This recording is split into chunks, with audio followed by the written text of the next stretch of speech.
Добре дошъл в Explora Marketing, седмичният ни подкаст, направен от маркетинг професионалисти за теб, търсещият успешните примери, подходи и инструменти. Време е да изследваме маркетинга по разбираем, интересен и практичен начин. Ще си говорим за събития и личен бранд. Ще разберете защо заедно. С мен е човек, който 100% сте били на събития, които Деси организирала. 100% сте попадали на човек, на когото Деси помага за личния бранд, така че да не губим повече време. Добре дошла. Благодаря ти за поканата, Жоро. Ако трябва да се представиш на човек, който все пак не е чувал за теб или искаш да направиш elevator pitch, как се представяш?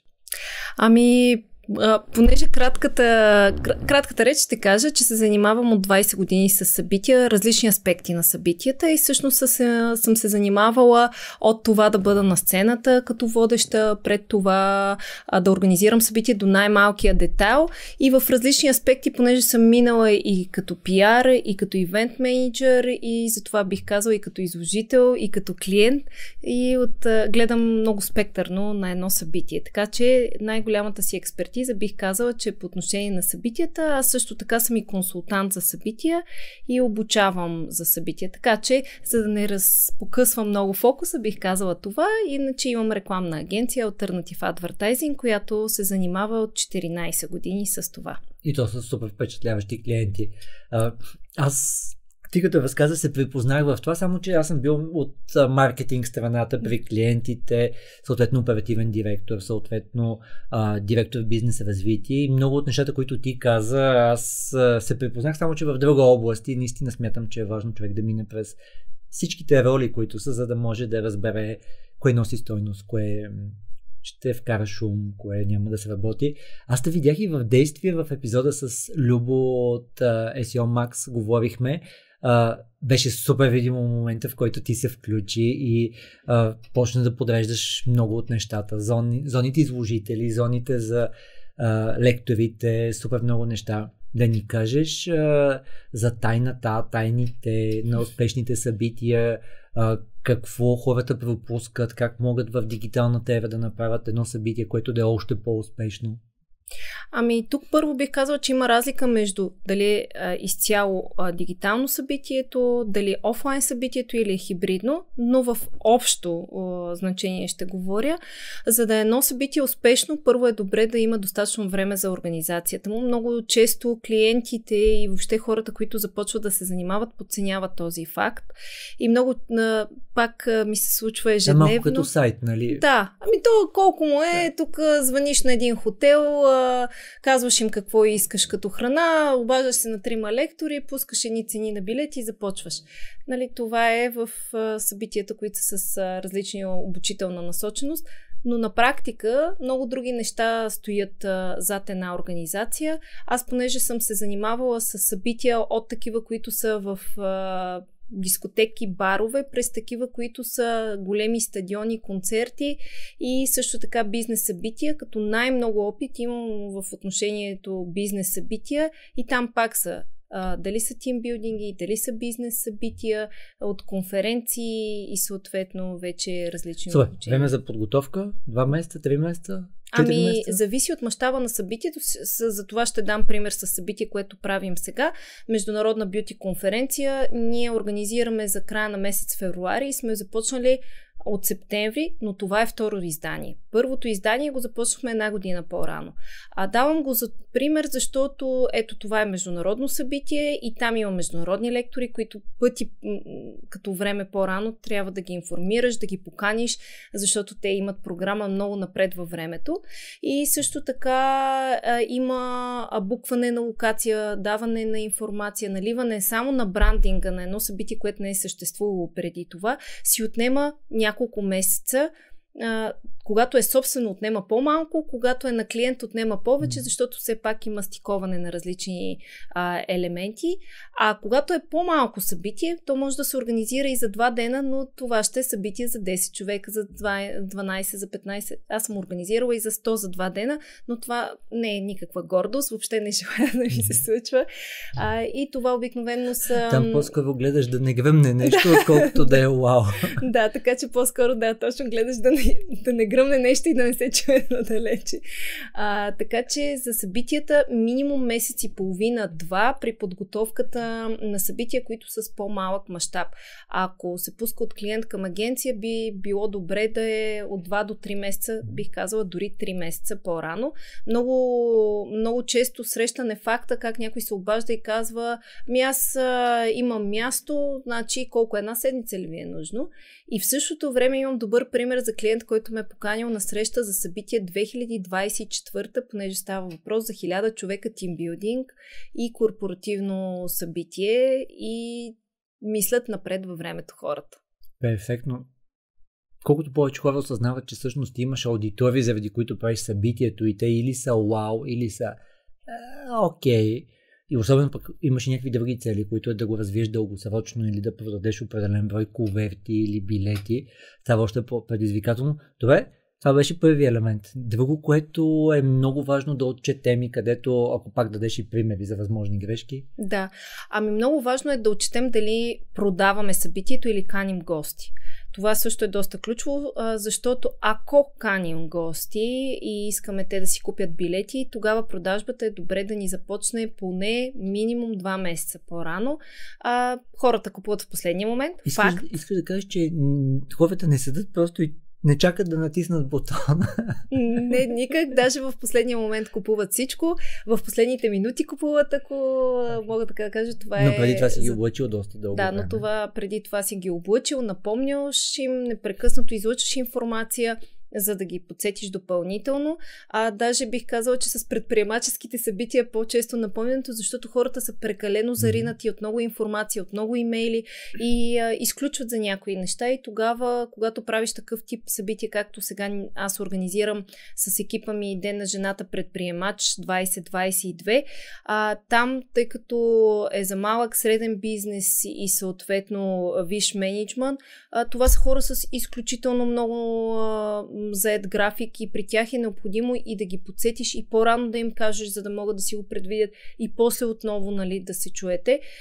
Но това за мен е нещо нормално, което се случва. И ако мога аз да кажа и да навържа тайминг и това, което ти каза, супер важно е според мен да мислим в фази. Тоест, много от тези хора искат да се убедят, че наистина си заслужава да отидат. Тоест, те нямат проблем с парите, те имат наистина нужда да се убедят, че аз трябва да съм там. Ако не отида там, ще пропусна супер много, аз ще срещна много хора като мен, което не става с една комуникация в рамките на половин час, 1 час. И също така тук е препоръчително офлайн комуникация, онлайн комуникация и различен начин на предаване на информация. Т.е. реално да покажат не просто това е събитието, това са панелите или това са хората, които ще участват, ами да я покажат дали през видеа, дали през интервюта, да покажат съдържанието, което реално ще го има и хората, които ще дадат стойност, защото това ще предизвика повече интерес. И съответно ще закотви в моята глава дали е нещо, за което ще дам 70 лева, 140 лева, 500 лева и така нататък. Да. Другото, което бих казала като съвет, да не копират друго събитие. Това е любима моя тема. Хората виждат, присъстват на едно събитие, казват: леле, това колко успешно и аз искам да го направя абсолютно също. И почват. Копират спонсори, които да контактват, копират част от програмата, копират част от лекторите и се почва нещо, което е все едно по кълъп. Обаче на едното са дошли повече хора, на другото не идват толкова хора. Защо се получава така? Точно заради хората, които са инициатори и организатори на събитието, а и много често събитията, когато човек ги прави браншово, дори в началото не излизат на печалба, могат да излязат или на загуба, или на нула, или на толкова минимална печалба, но когато видиш заряда на хората, на които го правят, си казваш: те сигурно са изкарали много пари, а пък те всъщност не са изкарали даже и нищо. Тоест с това, ако трябва да затворим втората част, което е платено или безплатно събитието, най-вероятно наистина трябва да разделим на типове аудитории, т.е. едни, които ще извлекат полза от това, че са лектори, други от това, че са изложители, трети от това, че ще купат комбо билет за 2 души, пък билет с записи и така нататък. Т.е. най-вероятно има доста по-сложно стойностно предложение и за всяка една от аудиториите, както ти каза, имаме много активна комуникация, дигитална, на живо. Много ти благодаря за този въпрос. Да, всъщност, първо си определяме дали събитието ни ще бъде платено или безплатно, дали ще е онлайн или офлайн, къде ще се случва, дали ще е в хотел, в изложбена площ, защото това също е специфика. И оттам зависи дали ще използваме персонала на локацията или ще използваме персонал, който ще наемаме, било то за забавна програма. Искаш да кажеш, че има някакви хора, които помагат на хората да се настанят, за регистрациите? Не мога да повярвам. И те не са доброволци, които просто казват на там. Това, което каза ти за отделните елементи, например, сега за събитието имаме една комуникация, която се води за спонсори, която се води предварителна комуникация, оговаряне след одобрение, има договори, фактури, какво сме обещали, съответно предоставяне на това, което сме обещали. След това имаме мониторинг към спонсора за какво е дал пари и отделно това да го посрещнем на самото събитие, да го настаним, да се чувствате удобно, комфортно. Ако има изложбена част, да я направим възможно най-видима, да му дадем насоки също как да е по-добре за него от презентационна гледна точка. И това е само с спонсорите. После имаме лектори. Евентуално с лекторите има друг тип комуникация за темите, които те ще покрият, за това колко време, какво ще има на екрана, каква презентация ще изпратят, на време ли ще изпратят. Много от лекторите не изпращат. Има, това е феномен. Между другото, на мен ми се случва по-често да си я изпращам на време, 1 месец по-рано, отколкото да си изпращам късно, въпреки че ми се е случило и да си изпратя късно, защото предпочитам да ми се махна от главата и да знам, че е готова презентацията. Но с лекторите, после да им направиш визии и да ги пуснеш, те да си пуснат, че ще бъдат някъде, защото много често лекторите не си пускат, че ще бъдат или забравят, или го пускат късно, защото имат и други неща, които да действат. И това е само комуникация с лектори. Отделно има да ги посрещнеш на място, за да можеш да им стартира презентацията, да ги изпратиш, да им пуснеш после и на тях обратна връзка, поне минимум като social sharing в каналите. Абсолютно. Не знам дали сега си го предвидила или не, но отново в духа на това, което говорихме за тайминга, всъщност много често се пропуска пост-ивент. Даже преди малко имах среща с човек, те правят уникално нишово нещо за изпълнителни директори и уникална възможност след събитието всъщност ти да дозасилиш съдържанието, да дадеш допълнително усещане за стойност, което хората са изживяли. Ами да, ние освен че сега излъчваме на комуникация и по време на събитието ще правим social sharing и след събитието също ще излъчваме посредством видеа, които ще сме заснели и с медиа партньорите и отделно ние сме предвидили различни интервюта, които да взимаме и на изложители и на гости, за да излъчваме тази информация, а също така имаме и 3 каузи на събитието, също една част, която ми се иска да засегнем за събитията, дали е добре да имат кауза или не и винаги ли трябва да са просто събития с кауза, за да има кауза. Така че да, със сигурност дигиталната комуникация тя е задължителна, когато правиш офлайн събитие и е задължителна не само за организаторите, а и за спонсорите, за лекторите и ако има някаква забавна програма. Бих казала задължително, защото всеки иска да извлече максимална полза от присъствието си някъде, а много често това не се случва. Ако пеем, че сега ще затворим и темата с платено, неплатено и как подхождаме в тази част, много насърчавам хората, гледайте подкаста с Боби Христов от 356 Lab. Те правят най-голямата конференция в света, която е за презентационни умения и не е лесно и те полагат супер много усилия. Но от интересните неща, които те казват е колко по-лесно се работи с корпоративни клиенти, които искам 20 достъпа, 50 достъпа, 100 достъпа и отделните потребители, които имат своите специфики и нужди.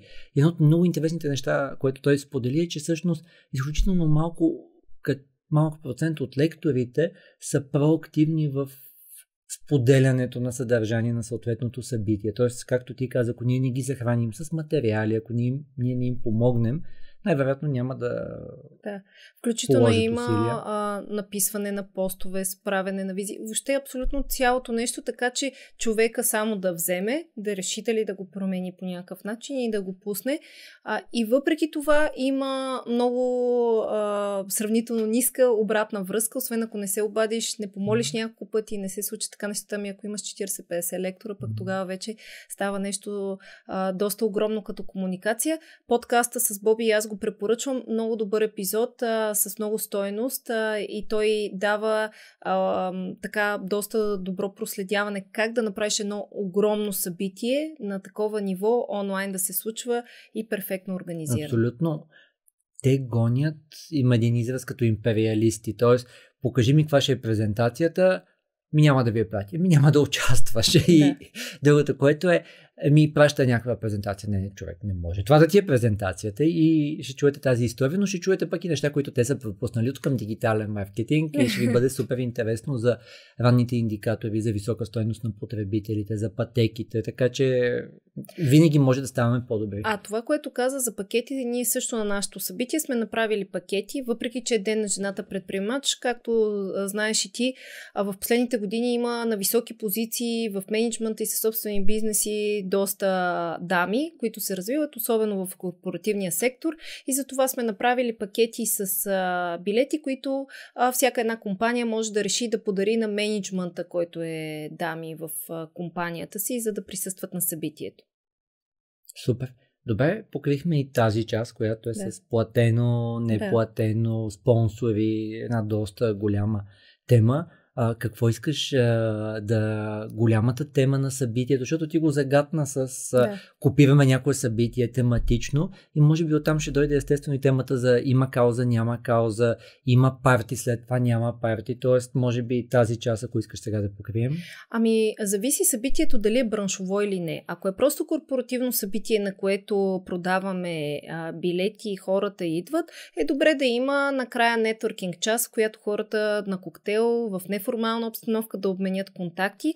Ние също имаме, ако се сещаш на Marketing Talks, една част, която беше много забавна, я направихме накрая. На това събитие отново сме я предвидили, за да може хората да не си говорят на групички една с друга, а наистина да се запознават повече бизнеси. И нещо друго, което сме предвидили и също го виждам много рядко, ние за това събитие разработихме нетворкинг платформа, където всеки един регистриран човек може да влезе, да си запази среща с някой друг, но и една седмица след събитието. Това е по отношение на комуникацията след събитието, за да може да задържим ефекта и хората, които не са успели с други, поне да ги видят онлайн.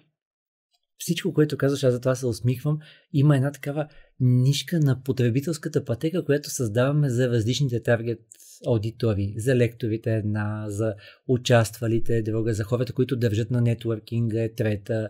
Изключително интересно и наистина мисля, че хората вече разбират защо има нужда от времето за подготовка, защо има нужда от човек, който аз бих ти предложил да добавим сега една тема, нали, ако не искаш да влезеш в тематично или не, за вау нещата. Има даже една матрица, аз съм си говорил с Боби от 356 Labs, как планираме събитията и винаги има за дадена аудитория, кое ще бъде вау, т.е.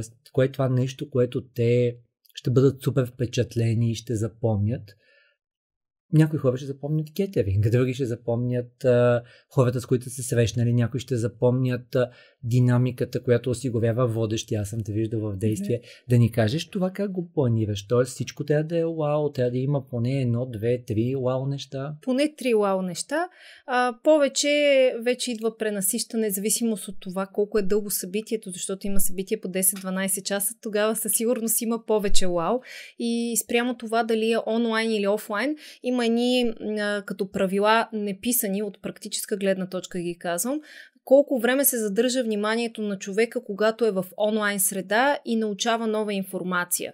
И на периода, на който всъщност е добре човек да се разнообразява, има вау нещо. Мога да дам пример с онлайн събитие, където сме правили такъв вау ефект, за да може хората съответно да ги извадим от тази среда и да ги да им направим едно като штрак въпреки че онлайн.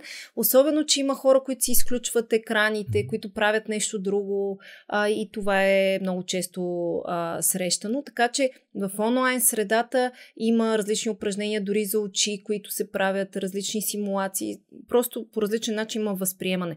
А офлайн... Ще кажа, че нямате един бутон, който натискате и той като 25-я кадър активира хората. Да, няма. Всичко се измисля, премисля се и се слага в един технически сценарий, който няма нищо общо с сценария на водещия, а технически сценарий какво се случва в тази секунда, в другата секунда и също така има един, двама, по някой път трима, четирима, които следят този въпросния технически сценарий и минутите, в които се случва нещо, дали се случват, а хората, които са гости, си казват, но то всичко мина толкова приятно, толкова лежерно, толкова с лекота от само себе си се случи. Това означава, че има добър организатор на събитието, когато нещо се случи с лекота. Да, и жълтиви ти каза поне 3 вау неща, т.е. такива, които не са, може би, чак толкова сложни за случване или които почти винаги сработват.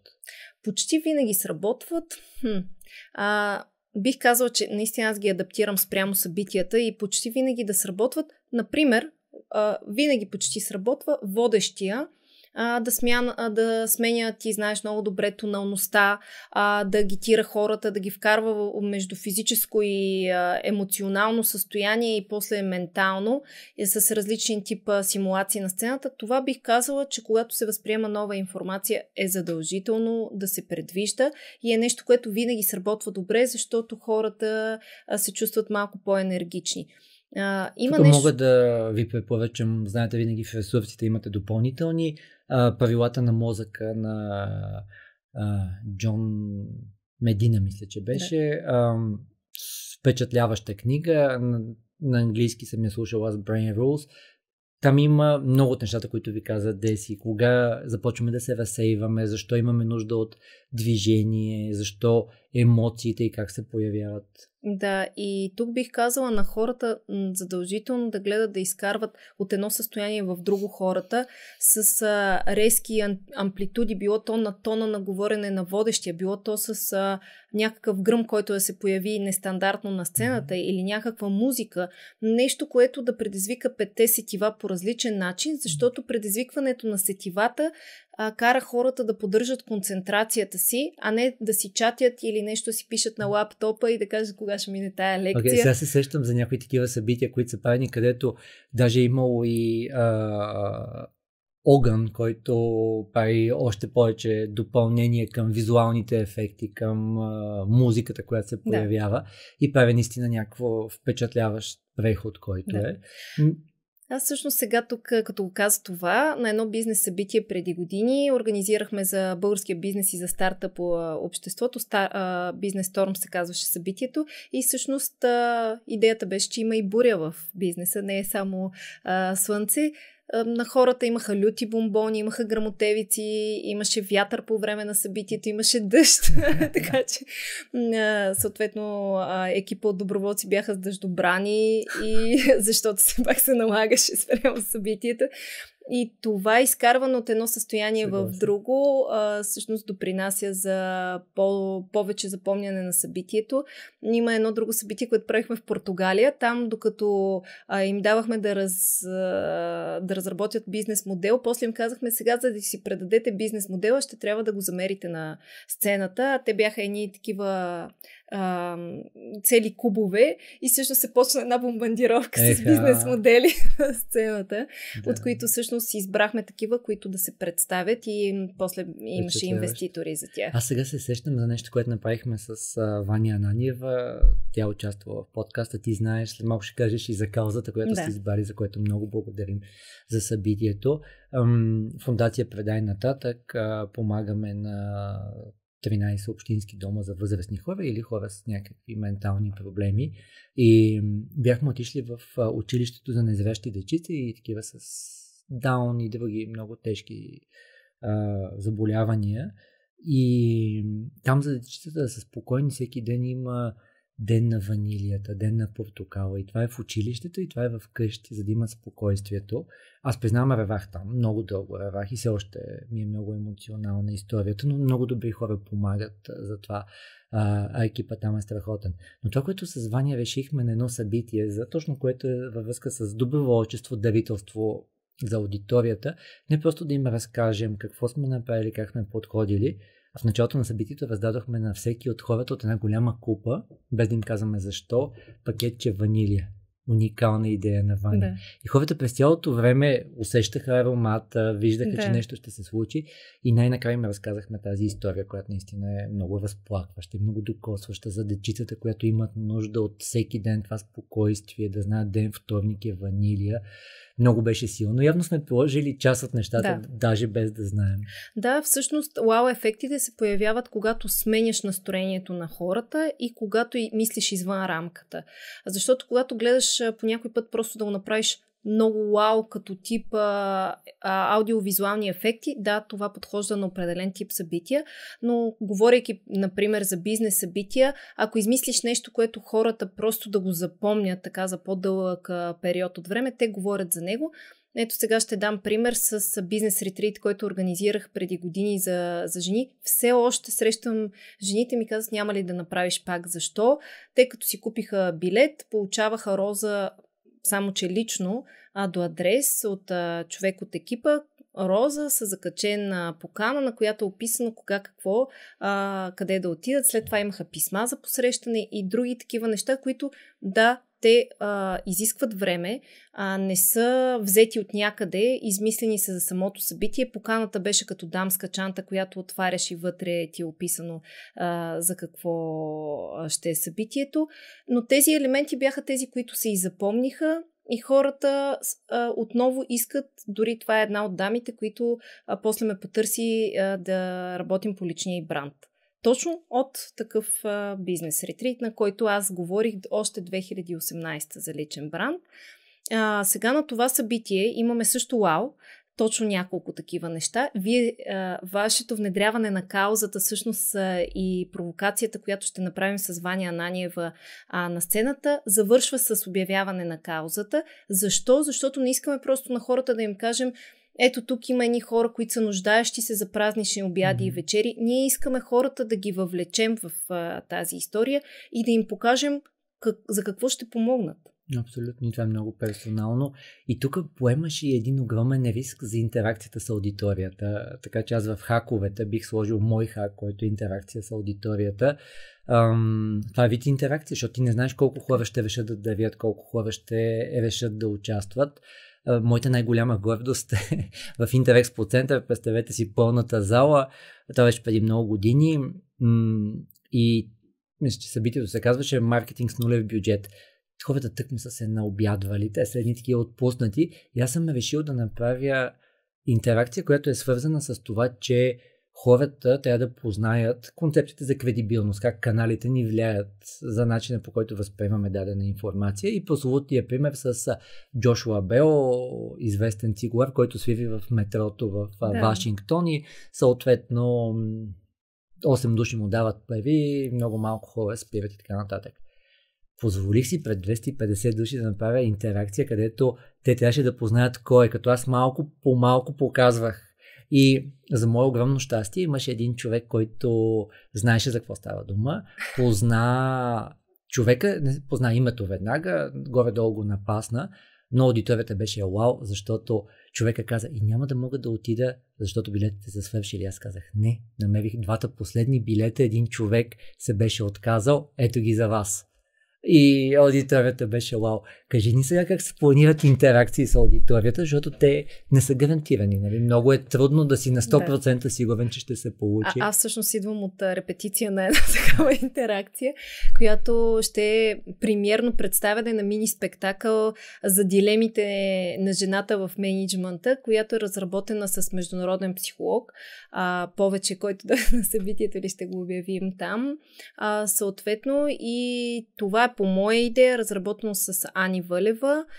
С нея разработихме цялостен сценарий. Днес вече и актрисите ни репетират, съответно имаме си режисьорка, така че ще представим един мини спектакъл, който е в рамките на 20 минути и е свързан с това представяне, което да въвлечем хората, което си говорим и с теб. А дали ще се получи, можем само да разберем по време на събитието. Ние го разработваме от идеята, която е дошла от мен. После толкова много разговори с Ани, после нейното време да разпише целият сценарий чисто и психологически, и творчески, което е изключително трудно. След това изграждане на визуализации, част от които ще бъдат по време на събитието. Има така инвентар, който ще пресъздаде атмосферата, актриси, които го разучават, тяхната обратна връзка и това, за да стигне накрая за едни 15-20 минути. С Ваня Ананиева по същия начин за Escape играта. Аз си казах, нека да съчетаем твоите две супер сили, Escape играта и всъщност само английския не включваме, само не включваме интелект, но включваме пък нейния интелект да разработи такъв тип сложна Escape игра, за да може да обявим кауза. Това беше моята интерпретация на вау ефекта. Как хората не просто Escape на бизнес събитие, където имаме дори 10 дипломата. Те обаче надали ще са били на събитие, на което така ще им се внедри каузата. Супер. Пропускаме ли някой хак или някоя идея за вау? Идеите за вау е просто човек наистина да мисли извън рамката и бих казала, че когато се представя на събитие е добре да си преосмисли нещата и да не ги оставя за последния момент. Най-важното при събитията е да не е за последния момент и да има достатъчно време да се прегледат и да не се подценяват. Много яко, ако видя вдъхновение, аз примерно много харесвах Стажантът с Доналд Тръмп първите епизоди и там ясно е, че ги поставяха в някакви ситуации, обаче накрая, и това супер много ме промени, накрая всъщност за да се реши кой е победител, от двамата най-добри финалисти им казват направи това събитие, това ти е отбора, нали, съответно има хора, които са отпаднали в началото, защото са леко хахо, други не можеш да разчиташ на тях и други, които са много добри. Те обаче не са спечелили, колко ще ти помагат, дали ще ти помагат. И всъщност накрая им казват, направете едно събитие, те наистина имат една седмица или не знам колко да се подготвят. Беше супер впечатляващо. Колко съм научил от тези неща, които ти казваш, само от гледането на това с какво се сблъскват и че винаги нещо гръмва, нещо наистина не можеш да го предвидиш толкова добре. Много съм съгласен с тебе. Ето даже ще дам пример колко неща гръмнаха днес, за да дойда тук при теб да говорим за събития. Аз съм си подредила графика, абсолютно всичко. Сутринта ми хакнаха Фейсбук профила, вече си е мой, отново си го върнах, след което колата ми се оказа, че не може да се отключи. За първи път виждам да не може да се отключи с това зарядно. И накрая успях да стигна. Така че при събитията е идентично. Идваш на събитие, всичко си подредил, всичко си наредил, обаче ти се обажда водещата и ти казва паднах или гласа ми изчезна и това ми се е случило, гласа ми изчезна, добре, сменям те и така, но не винаги може някой да смениш. Тук аз бих дал този пример, наистина, ако ние сме се подготвили, като подготвили имам предвид, нещата да могат да се случат до голяма степен, както ти каза, по технически сценарии или автопилот, или както искате му кажете на това, нали, за да може ние се занимаваме с по-смислените неща. И другото, което е реално погледнато, винаги да имаме готовността, че нещо сигурно ще гръмне. Когато... то може и да не се случи.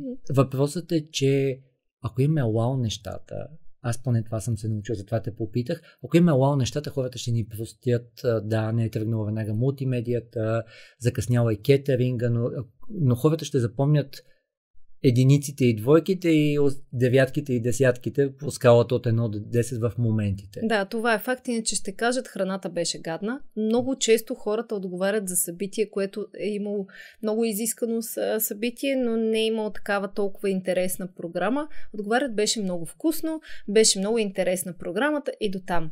А когато има вау ефекти, те разказват за тях, разказват ги на повече хора, стигат до по-голяма аудитория и хората на следващата година си казват, аз ще взема да да отида пък тази година на това събитие, ако е поредица от неща или на друго събитие, които правят тези хора. Така че, вау, нещата ни измъкват. Другото, което ти каза, абсолютно и аз съм съгласна с него. Когато си подредиш абсолютно всичко, дори нещо се щупи, ти го възприемаш с много бързо го решаваш, с много така по-друго настроение, отколкото ако не си премислила нещата и си ги оставил за последния момент и то едното се едно чупи и второто, и третото, абсолютно. И четвъртото. Лично аз се наслаждавам, защото окей, всичко ми е готово, окей, тук просто наложи се да се включи, след това пак ще се изтегли от това, но лично мен винаги спокойствието ми дадат вау моменти. Тоест, знам, че това ще е вау. И всъщност даже хората не разбират, че нещо, защото може да превърнеш тогава дефекта в ефект и пак да не се разбере, но има и случаи, когато всичко си върви 100% по сценарий от началото до края и накрая просто се чувстваш, че нещо странно се случи, защото всичко е толкова добре, че докато не се превереш и не си легнеш, си мислиш, че няма да. Така. Много яко. Искаш нещо да кажем за този малко по-тип ивенти, както може би тръгнахме, защото ти имаш огромен опит с тимбилдинги и съм сигурен, че осъзнато, неосъзнато повечето хора участват в тим дейности, дали са по-мащабни тимбилдинги, дали са малки активности. Мисля, че там също имаш много какво да споделиш.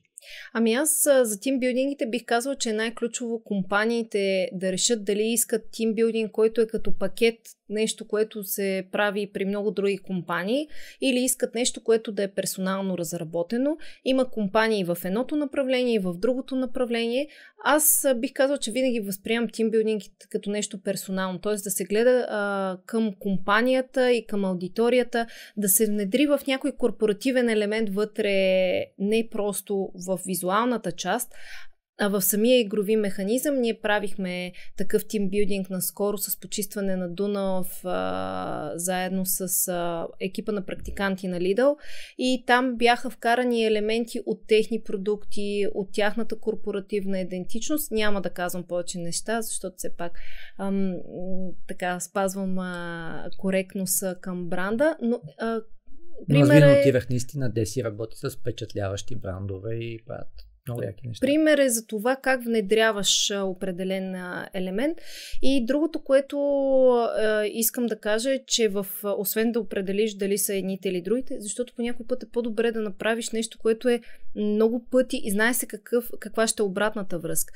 Но аз бих обърнала внимание на мениджърите от гледна точка на вътрешно-корпоративни мини тимбилдинги. Тоест нещо да ги зарадва в офиса, било то да отидат една сутрин в офиса и всичко да е пременено и на всеки един човек да има нещо на бюрото. Това не е точно тимбилдинг, но показва от вътрешно-корпоративно отношение. И такъв тип неща, правене на малък празник, ние правиме за наши клиенти, така нещо да изненадаме някой в офиса, да му е измислено специално за него или да има някакво мини парти в офиса. То е пак вид тимбилдинг, но така не се случва един път в годината, се случва на по-чести периоди. Супер, аз насърчавам хората, които искат, може да отиде на профилите на Explorer, да видите пък ние как правим и за рождени дни на екипа, и за рождени дни на агенцията, и за някакви по-интересни събития, или понякога си ги измисляме сами. Изключително интересно. Следете Деси, ако още не сте цъкнали. Също ще видите супер интересни неща. Добре, а в тимбилдингите има ли неща, които могат да гръмнат? Т.е. по начина, който говорихме, колко време се планира? Има ли вау неща, които задължително пак трябва да планираме или те се очаква самички да се случат? Ами в тази част, понеже на мен повече моята си практическа експертиза е по отношение на събитията, на тимбилдингите си имам колеги, които са доста по-компетентни в тази част и затова предпочитам там аз да си кажа моята гледна точка от тези, в които аз съм била и съм участвала пряко, но аз се доверявам повече на колегите, защото те много и психологически гледат на нещата и обратната връзка съответно на всеки един, който е включен в играта. Това вече се изисква допълнително наблюдение. Да, има вау ефекти, пак се чупят неща, но там дори още по-елегантно можеш да изиграеш така случая, че дефекта да го превърнеш в ефект. Това е едно от предимствата. Не си с прожектор, който е насочен и си на сцена и всички те гледат в този момент. Иначе вау ефекти има там как да се... Пак с елементите на фирмата, които не са подчертаващо рекламни, а са внедрени спрямо корпоративния вътрешен хумор. Така че това бих казала, че са вау ефекти, които се появяват. Аз съм повече в креативната част там, а в самата, която е игровата част, вече е колегите, които се занимават. Много съм съгласен за вътрешния хумор. А просто хората, ако гледат, са видяли как се усмихват, просто сетих се за двата мои най-паметни тимбилдинга, преди да направим Explore като екип. То беше супер забавно, защото беше тимбилдинг, на който бяхме и на пейнтбол, накрая на пейнтбол, и беше супер смешно, защото менеджерката тогава достатъчно едра жена, не пълна, просто едра жена, и тя беше от единия отбор. Нали, съответно нямаше значение кой отбор е, просто всички стреляха по нея и беше толкова смешно. Тя като вика, не, аз съм от вашия отбор, не дейте да стреляте, и всички, разбира се, стреляха по нея. Явно имаха натрупано доста напрежение и всички помнаха този тимбилдинг и бяха изключително щастливи. И нали, тя най-вероятно не, но беше много успешен тимбилдинг. Другият, който си спомням, изкарал съм Executive MBA към Американския университет и съм супер доволен, но там имаше един човек, който беше инженер, който беше в някакъв много по-различен свят от света на повечето хора, които бяхме в тази програма.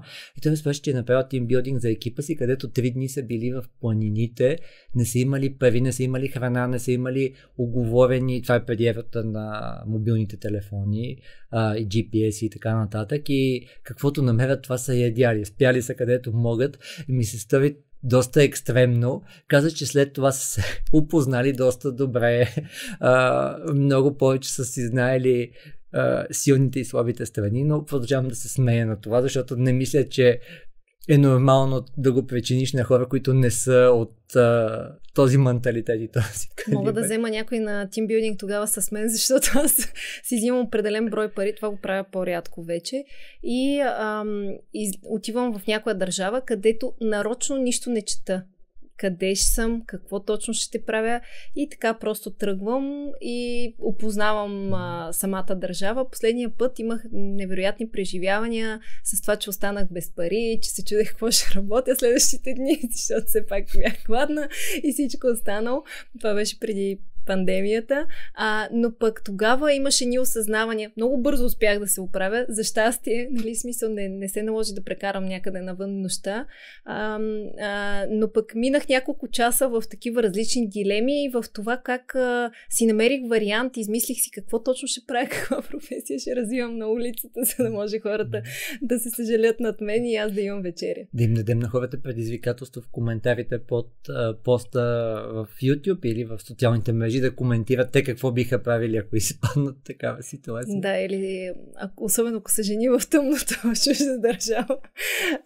Но пък сега се срещам с усмивка, даже си бях записала едно видео, който ме намери да го разкаже след това. Аз го възприех с усмивка, но наистина тогава, след този случай, има в други ситуации, когато ми се случвало да мисля по-креативно, си казвам, то аз тогава се оправих. Сега тук няма да се оправя в нещо ли? Просто това ми създаде друг тип механизъм за справяне с трудности. Аз съм много съгласен. Тук аз пък бих реферирал, защото много хора се притесняват да презентират, да говорят пред аудитории, да са водещи. Питали са ме хора за съвети. Само една е тайната, и то е да разбереш, че си успешен. Тоест ние се притесняваме, че няма да сме успешни. Ако си намерите критериите за успешност, т.е. дали аудиторията ще се засмее, дали ще бъде, че ще взаимодейства с вас, дали ще бъде, че ще гледат всички в захлас, вашите слайдове и ще ги снимат с телефоните си. Всъщност, вие се притеснявате, защото мислите, че няма да сте успешни. В момента, в който имате сигналите, които вие сте планирали за успешност, хората ви дават валидацията. Ами аз даже ще си позволя да те допълня тук, ако е окей за теб. Разбира се, и естествено, ако имате опита на Деси, вече още по-добре. Аз и като водеща и като лектор бих казала, че в момента нямам абсолютно никакво притеснение и пред 10 000 човека да изляза на сцената. Но това стана от момента, в който се замислих какво мога да дам на аудиторията, и мисля единствено през стойността. Аз не излизам и не мисля кой как ме погледнал, защо ме гледа така, защо се е вторачил, нещо ми има на облеклото ли, някоя дума ли не казах като хората. Въобще Аз забелязвам хората, както забелязвам предметите. Не ги забелязвам като физиономии, като обратна връзка, но пък усещам, когато са усмивки. И когато го правя само заради добавената стойност, те започват да я връщат. И започват да връщат усмивки, започват да връщат коментари, започва да се усеща една толкова близка комуникация с много хора едновременно. И аз за това бих казала, че ми харесва, защото все едно комуникираш с много хора едновременно на различни нива. Супер. Мисля, че много естествено минахме към личния бранд. Ти всъщност, освен, че самата ти си бранд, всъщност вие давате и такива услуги. Сега да разкажеш за тайните на личния бранд. Ще разкажа. Аз от 2018 консултирам за личен бранд, изграждане на стратегия за личен бранд и как тя да се следва, но имам и един специфичен сегмент, как да го обвързваш с професионалното си направление. Не просто развитие на личен бранд, а обвързано с професионалното направление и да са двете в синхрон. Защото за мен това е нещо, което може да има по-трайно отражение, независимо от това дали някой е част от компания или съответно е предприемач. В това отношение имам и друг създаден бранд Success, който го правя с една дама Виолета Мачева, и там създадохме Mastermind групи, вече имаме 3 такива. В Mastermind групите разрешаваме да влизат не повече от 15 човека и какво правим там? През креативна атмосфера и симулация, нещо, което казах отново и за тези ефекти, хората да не се чувстват, че са на обучение. Ние всъщност им даваме теоретична плюс практическа част, плюс игрова част и така ги учим как стъпка по стъпка да изграждат своя личен бранд, като те си избират дали да е в синхрон с бизнес бранда или да е само личен бранд. И когато имат подкрепяща среда, за някои хора е по-лесно. Има обаче други хора, които като дойдат след 3 часа, които сме прекарали заедно, много по-бързо се активират. Т.е. за тях е по-удачно персоналното отношение, много по-бързо така действат, когато има някой, на който да се доверят. За личния бранд, това, което бих казала като правила, е да си автентичен, да искаш да даваш, т.е. да не мислиш какво ще печелиш, да искаш да даваш, да не се притесняваш да даваш и да споделяш опита си, защото си мислиш, че някой ще го открадне или че не е важно за някой какво точно ти имаш като умение. Също така да бъдеш последователен, да бъдеш много последователен в комуникацията в различните канали, в които си, чрез собствените си себепроявявания, независимо дали са офлайн и онлайн.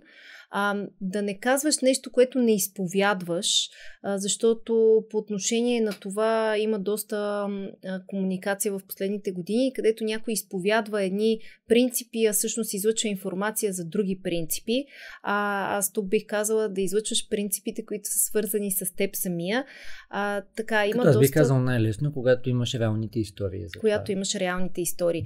Ако се опитваш нещо да прочетеш от някъде, от някоя книга и да почнеш ти да го правиш по този начин, освен ако не си невероятен актьор, което не казвам, че няма такива хора или не го тренират нон-стоп това, останалото най-лесно е човек да бъде себе си, въпреки че това му е най-трудното да бъде себе си, но да е последователен, автентичен, да дава стойност и да не говори през аза. Тоест да говори не аз направих това, ами да говори с това, което другите хора биха се препознали и през истории. Супер. Всъщност брандът е за другите хора. Всъщност, както ти каза, консистентността, т.е. историята ми на отношенията с дадена компания, организация, човек и какво аз очаквам, знам, че мога да очаквам от него. Да, ние всъщност към бранд Success пуснахме и такива корпоративни обучения за хора, които са част от компании, как да увеличават стойността на employer брандинга на компанията през собственото си позициониране като личности, защото има много експерти, които просто седят зад паравана, че са експерти, а те наистина са много добри в това, което правят и дори давайки стойност на компанията, могат да дадат и на себе си. Така че win-win ситуацията. Съгласен. Аз съм много за. Има ли някакви хакове, цаки или нещо друго, което е много важно да имаме предвид при личния бранд? Ами да, за да има човек ефективност, Просто му трябва стратегия за личен бранд. Ако само пуска информация и просто я пуска така, днес реших едно, утре друго, тя няма някаква стратегия, която да гони Аз цел. би го сравнил с едно да имате 8 поста на месец в социалните мрежи. Дали ще са 8, дали ще са 4, дали ще са 2. Какво ще стане, нали? Тоест нямате стратегия, не знаете защо го правите. И тогава най-често се пропуска, не правиш нещо, хората не го виждат съответно, ти пък си казваш защо ме търся за това. А когато имаш стратегия за личния бранд, ти искаш да те търсят заради едно нещо клиентите или личните контакти и те търсят за това, защото ти излъчваш такава информация. Бизнеса по принцип така се привличат нови бизнес проекти, нови партньорства се привличат, но и лични контакти, когато точно излъчваш информация фокусирано, структурирано и последователно. Много яко, аз бих допълнил, поддържам нюзлетър в LinkedIn. Надявам, много добър. Ако ви вълнува маркетингът на човешки език, Explore Marketing Малчев. Така съм го кръстил. Въпросът е, че в различните епизоди покривам различни неща и единият беше на storytelling, story doing или story nothing. И много припознах това, което ти каза, защото едно е да кажеш аз направих. Съвсем друго е story doing, където всъщност ти помагаш на аудиторията заедно да направите нещо. Те да изживеят това нещо. Вие заедно създавате стойността, посланието и така нататък. Тоест, да, можеш да разкажеш историята как с някого сте направили нещо, как си направил някого успешен, но има точно тази идея на story doing, не аз. Да, точно това имах предвид. През историята и през примерите някой може да се препознае, но без да казваш аз съм невероятна в това и това, защото съм просто много се обичам и съм много невероятна. Да, и моля повече лайкове. Да, и моля повече лайкове. И отзад unfollowing. Да. Добре, да кажеш ти като личен бранд, как си се развивала, т.е. за мен ти първи път, когато се срещнахме, беше вау, нали, това е Деси, която явно много разбира от ивент менеджмент. След това стана Деси, която може да организира супер сложни събития, може да е водещ на събитията, или това е Деси, който, както ти тогава ми каза, и който обучава вече хора, които се занимават с организиране на събития. Т.е. твой личен бранд, как би го определила, че се е развивал, защото не мисля, че имаме един бранд, който е завинаги фиксиран. Да. Може би всяка година или през някакъв период той се надгражда. Ами аз стартирах с личния си бранд да го развивам малко повече фокусирано през 2018 с това, че бях решила, че трябва да си сложа много тесен фокус и понеже тогава все още нямаше толкова женски бизнес организации, ами бяха две по-така ключови. И аз си казах, добре, значи тогава жена, може би ще препознае повече друга жена и така като и види експертизата, ще е по-лесно да ме възприемат. И за това се бях фокусирала в темата женско предприемачество и съответно с различни бизнес консултации просто на жени. Обаче се оказа 6 месеца по-късно, че започнаха да ми пишат мъже, ама не да ме канят на среща с всъщност управители на различни бизнеси. Ми казаха, ама добре, ама при вас пише, че само женски бизнеси консултирате. И аз казах, ще го сменя и може и нямам женски мъжки бизнеси.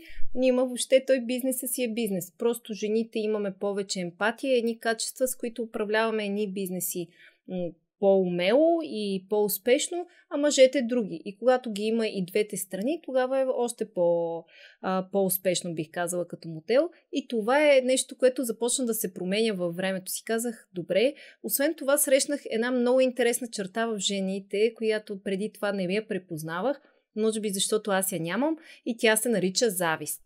Значи, щом тя успяла, и аз мога да успея, ама няма тя да ме учи, и аз сега ще гледам, ще я слушам и ще гледам, сега и аз ще го направя също. То явно е много лесно. Дори видях такива примери как го направиха, как после не се случиха така нещата, как после си имат някакво уважение, защото то не е просто да изкопираш нещо. И така се случи във времето и аз си казах, добре, трябва да бъда в по-широк спектър, просто малък и среден бизнес, структуриране на бизнес процеси, т.е. наистина това, което аз правя и което ми е силата, но да не е ограничено до женското предприемачество. И тогава организирах и това събитие Бизнес Ретрит. Сега ще го правя и за мъже и за жени до година. Така че не искам вече да го има това разграничаване. Така ми се разви личния бранд, да го няма. Също така в личния ми бранд всички неща, в които аз съм силна и ги практикувам 20 години, като събитиен мениджмънт, те станаха вече в последствие неща, за които консултирам. Аз имах блокажи да си предавам знанията и уменията в това отношение, но в един момент си казах, то никой не може мен да ме смени. Моята креативност и тази на екипа, с който сме сработени вече толкова години, и това как обсъждаме нещата и ги случваме, защото много добре имаме синхрон помежду си.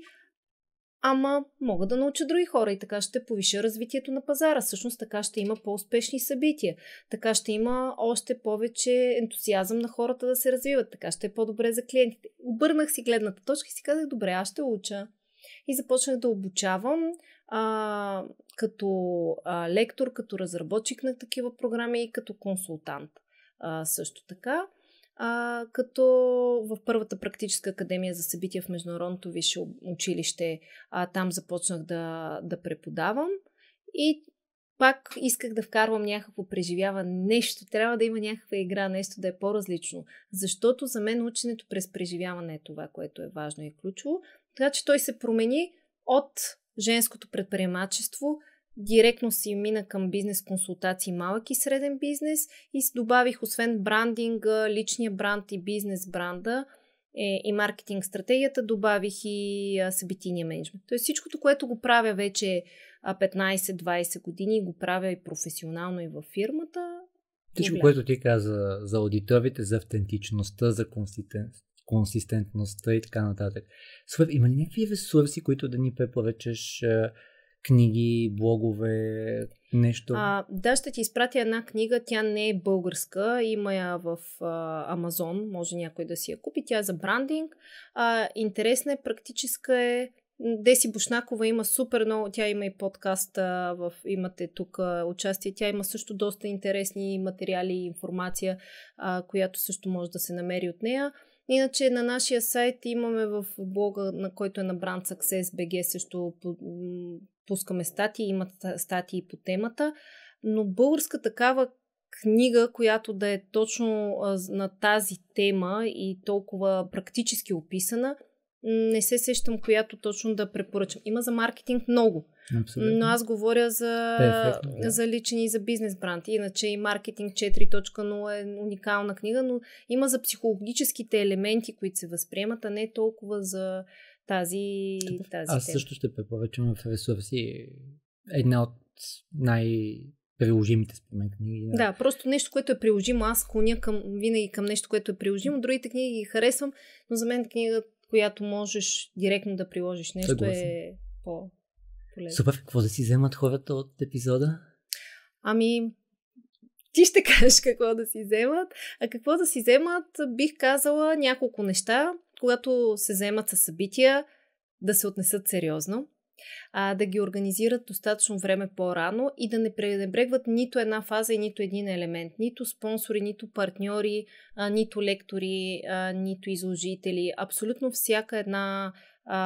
всеки един, който е част от събитието.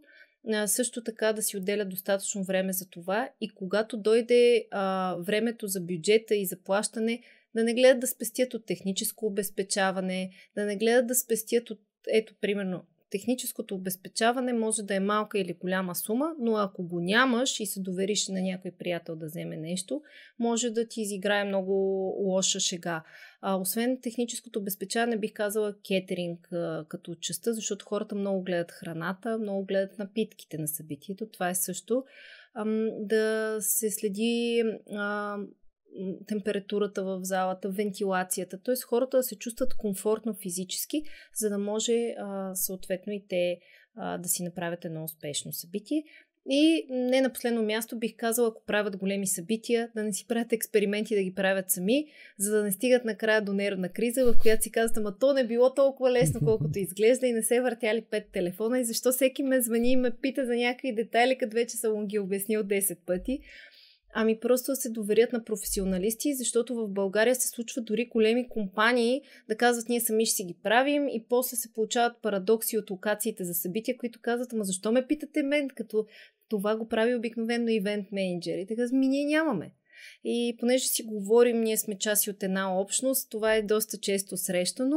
И казвате, агенцията ще ни даде много по-високи цени. Всъщност, с агенцията си спестяваш доста голяма част от парите, защото ти не си изхабяваш времето и нямаш тази ефективност, която би имала една агенция, за да случи това събитие. Супер, и аз бих допълнил, ти го каза няколко пъти, подходите стратегически. Тоест, ако ще правите други събития, със сигурност искате събитието ви да е успешно. Ако ще развивате личен бранд, искате да подходите стратегически в личния бранд. Така че аз си взех тази част. И дългосрочно. Ако мислим краткосрочно, не печелим дългосрочно. Много ти благодаря още веднъж. Сигурен съм, че хората съвсем скоро отново ще попаднат на някой организирано от теб събитие или човек, който ти консултира за личен бранд. Благодаря ти много, Жоро.